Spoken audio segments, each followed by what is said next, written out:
Mereka ini adalah salah satu tokoh utama yang membawa penyebaran agama Kristen Protestan di wilayah Simalungun.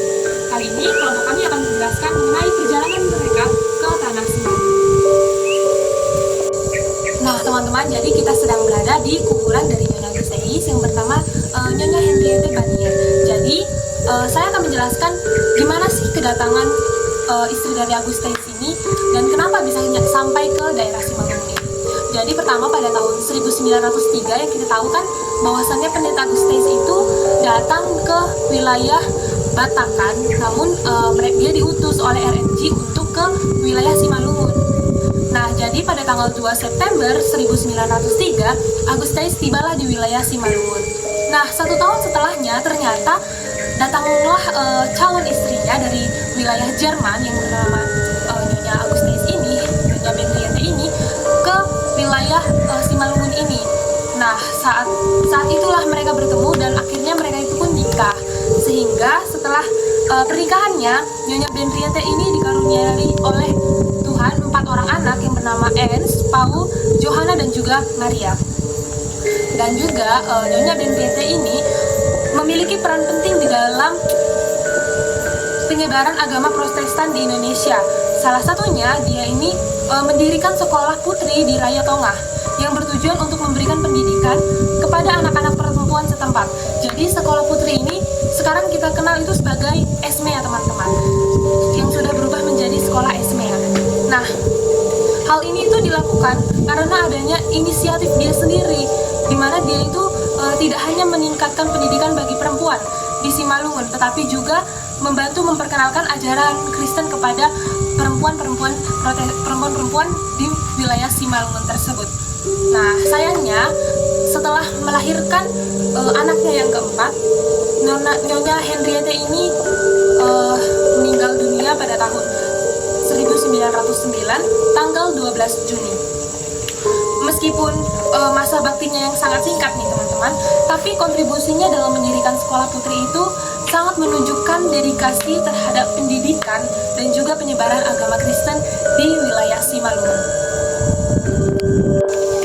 Nah teman-teman, pada tahun 1903 Agusteis ini diunjuk atau diutus oleh RMG untuk menyebarkan Injil ke wilayah Simalungun. Jadi teman-teman, wilayah Simalungun ini bisa dibilang sebagai wilayah yang terlambat untuk mengenal Kristen Protestan. Nah, hal itu semua disebabkan karena faktor perbedaan budaya dan juga perbedaan bahasa, serta para kaum Zendeling ataupun kaum pendakwah yang menyebarkan Injil ini tidak mengetahui bahasa Simalungun. Itulah hal-hal yang menyebabkan ya penyebaran agama Kristen Protestan di Simalungun itu berjalan dengan lambat, sehingga pendeta Agusteis ini akhirnya mulai mempelajari hal-hal tersebut mengenai kebudayaan Simalungun dan juga bahasanya yang dapat menyebabkan penyebaran agama Protestan di wilayah Simalungun. Namun, berkat dari upaya beberapa tokoh seperti pendeta Joyce Marsaragi, agama Kristen Protestan mulai berkembang di Simalungun. Mereka memenangkan orang-orang Simalungun dengan berbahasa Simalungun, dan mereka juga mempelajari budaya-budaya Simalungun.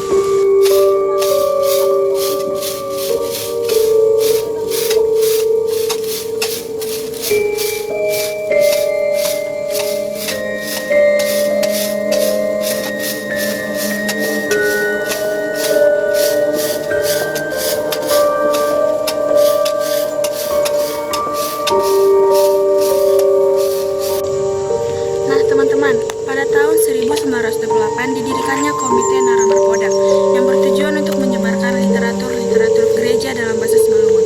Pada tahun 1963, Gereja Kristen Protestan Simalungun atau GKPS memisahkan diri dari HKBP dan menjadi gereja mandiri.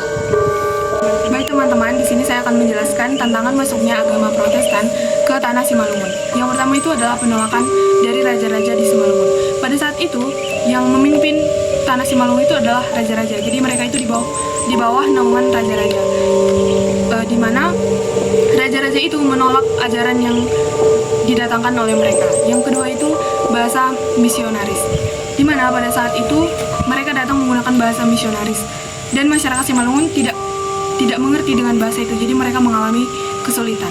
Yang ketiga itu adalah pola pikir yang masih mayoritas primordial, di mana masyarakat Simalungun itu masih kental dengan adat istiadatnya dan juga dengan nenek moyang. Yang terakhir itu adalah persaingan dengan penganut agama Islam. Pada saat itu sudah ada agama Islam, jadi hal itu juga menjadi tantangan bagi mereka yang mau menurunkan ajaran agama Protestan ke tanah Simalungun. Sekian dari saya. Jadi, GKPS Gereja Kristen Protestan Simalungun sudah mempunyai 9 distrik dan 250.000 jemaatnya.